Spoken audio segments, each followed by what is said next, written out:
আজকে তোমার দরবারে হাত তুলেছে, আল্লাহ যে হাতটা দিয়ে হাজারে আসওয়াদ কালো পাথর আল্লাহ করেছে।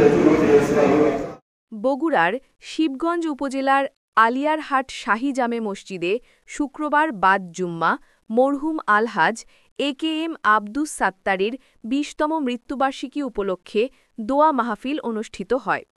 রাসেল আহমেদের তথ্যচিত্র, ডেস্ক রিপোর্ট।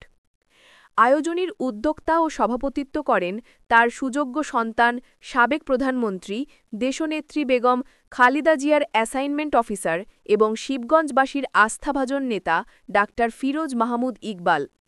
অনলাইনে যুক্ত হয়ে তিনি আবেগঘন কণ্ঠে বলেন, প্রতিটি সন্তানের কর্তব্য বাবার কবরের পাশে দাঁড়িয়ে দোয়া করা। জীবনের প্রতিটি ধাপে আমি বাবার জন্য প্রার্থনা করেছি। তিনি মরহুমের আত্মার মাগফিরাত কামনা করে সবার কাছে দোয়া চান।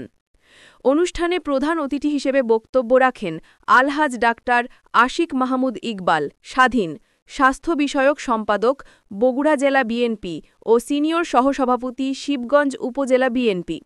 তিনি মরহুমের স্মৃতিচারণ করে তার আত্মার মাগফিরাত কামনা করেন এবং উপস্থিত সবাইকে তার জন্য দোয়া করার আহ্বান জানান।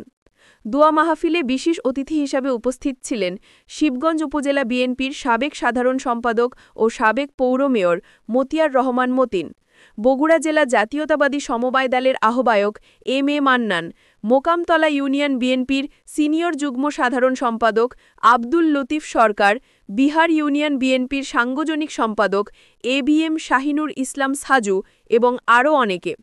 এছাড়াও শিবগঞ্জ উপজেলা ও জেলার ছাত্রদল ও যুবদলের বিভিন্ন স্তরের নেতাকর্মী, স্থানীয় গণ্যমান্য ব্যক্তিবর্গ ও সাধারণ মুসল্লিরা অংশগ্রহণ করেন।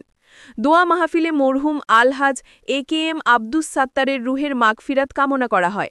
একই সাথে দেশ ও জাতির অগ্রগতি, কল্যাণ এবং সকল মুসলিম উম্মার শান্তি কামনায় বিশেষ মোনাজাত করা হয়। চলন মিলের সময়ের প্রতিচ্ছবি।